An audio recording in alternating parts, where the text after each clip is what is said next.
This video goes over 3 different types of Pythagorean theorem word problems. The biggest thing when doing a word problem is just to draw a picture. It really does help you figure out what the problem is about. So here's our first example. During a wilderness training exercise, Samantha's team started by walking 500 miles due west. Gordon's team started by walking due north. After some amount of time, the two teams were 700 miles apart. How far did Gordon's team walk during this time? Well, the first thing we need to know is what are our directions, north, south, east, and west. Okay, so here's a compass rose. Okay. So we're going to start out with Samantha's team. Samantha's team started by walking 500 miles due west. So we're going to draw a line for Samantha's team. Okay, and our line is 500 miles, and we're going to mark this. Next, we're going to put Gordon's team on here. Okay? Gordon's team started out by walking due north. Okay? So let's put Gordon's line on here. Okay? We don't know how far Gordon's team walked, so that's X. Okay? And after some amount of time, the two teams were 700 miles apart. So at the farthest point, they are 700 miles apart.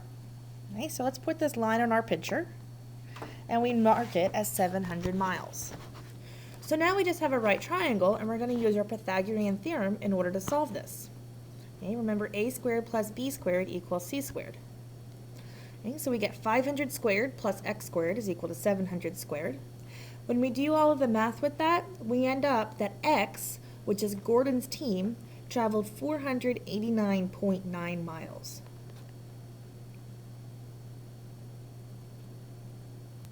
Okay.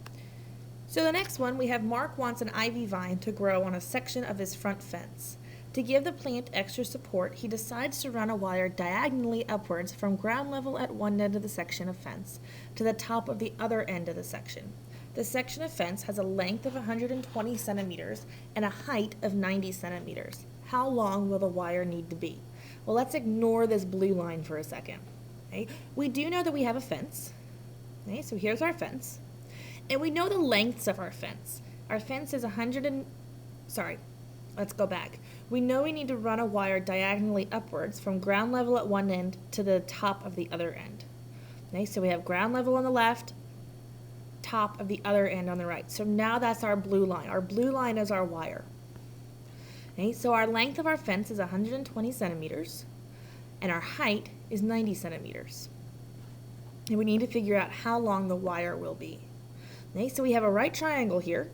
So we have a squared plus b squared equals c squared, or 120 squared plus 90 squared is equal to x squared. So then when we do our math with that, we end up with 150 centimeters. So our wire, our diagonal wire, needs to be 150 centimeters long. Okay, here's our third problem. Lucy is adding a deck to her home. The deck is rectangular with a length of 8 meters and a width of 6 meters.